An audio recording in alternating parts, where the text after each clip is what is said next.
The other day, my friend Marge, not her real name, reached out to me with a situation that some of you may have experienced before. Marge's daughter has a friend who just came out as non-binary, which means the friend does not identify as either male or female. And Marge wanted to give my contact information to the mom of the friend as a resource in case she needs someone to talk to. And I was really flattered that she thought of me, and this happens all the time, and it's one of my favorite things to do, truly, to kind of help parents navigate the gender world. And then I thought to ask, wait, is the friend out to their parents yet? Well, Marge just assumed that the kid was out to their parents because that kid had told her daughter. But that's not always the case. So we decided that Marge's daughter would find out from the kid if the kid's parents knew, rather than accidentally outing the kid to their parents. This is not uncommon. A lot of times, gender nonconforming kids come out to their friends first. Maybe they don't know what their parents' reaction is going to be. Maybe they fear judgment or disapproval or rejection, or maybe they're even afraid of being kicked out of the house.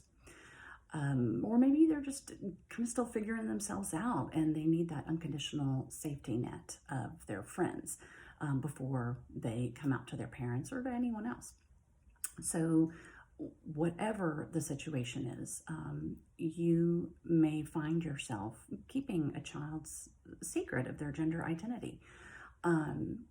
Their story is not yours to tell, even if you think that child's parents need to know. You don't get to decide. It's their information, and they get to decide who they tell, how they come out, when they come out, who they come out to, or not at all. You've got to be really careful.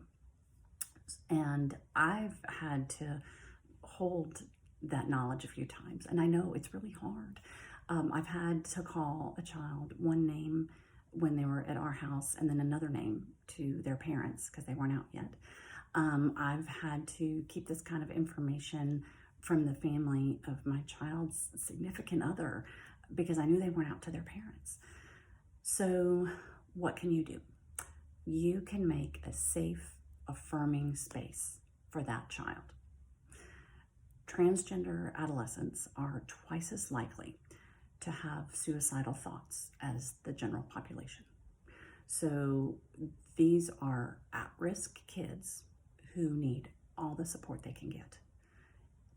And there's good news that affirming the gender identity of transgender kids is strongly associated with lower rates of suicide attempts, including having LGBTQ affirming spaces, even just one, and high levels of support from family, friends, or a special person.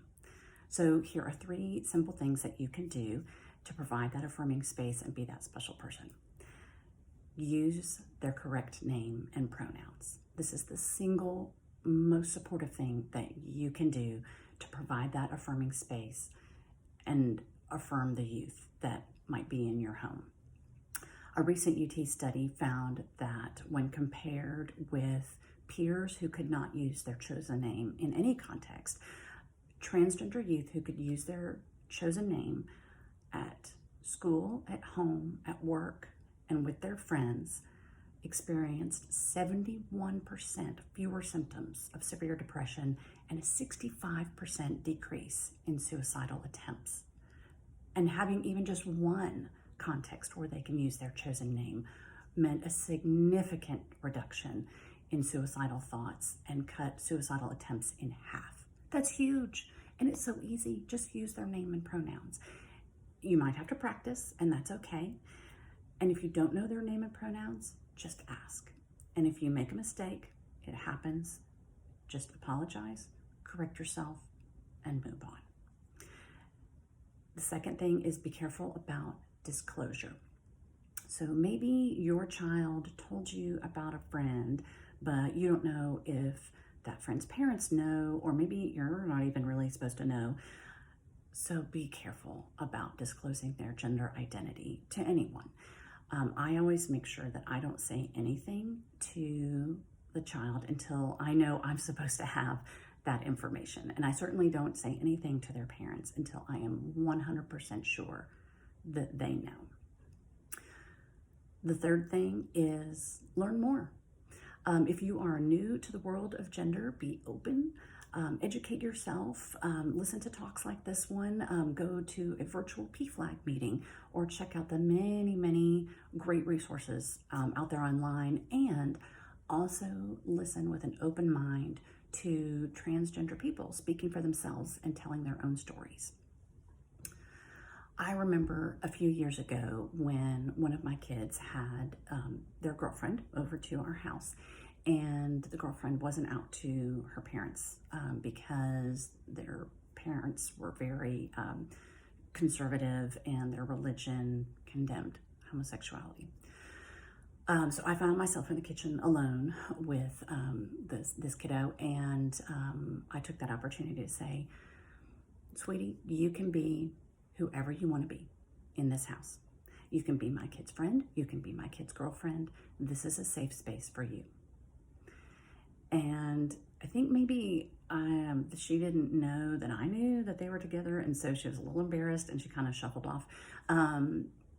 But my kid told me later that that meant a lot. What I said meant a lot to her. And a couple years later, this kiddo brought me flowers for Mother's Day and wrote me the sweetest note saying that she never forgot what I told her in the kitchen. So making safe spaces matters. It matters when my kids go to other houses and they see rainbow flags or they hear inclusive language. For some kids, it's a matter of life and death. So when we can gather again, I encourage you to make safe, affirming spaces for all the kids in your life. Happy New Year.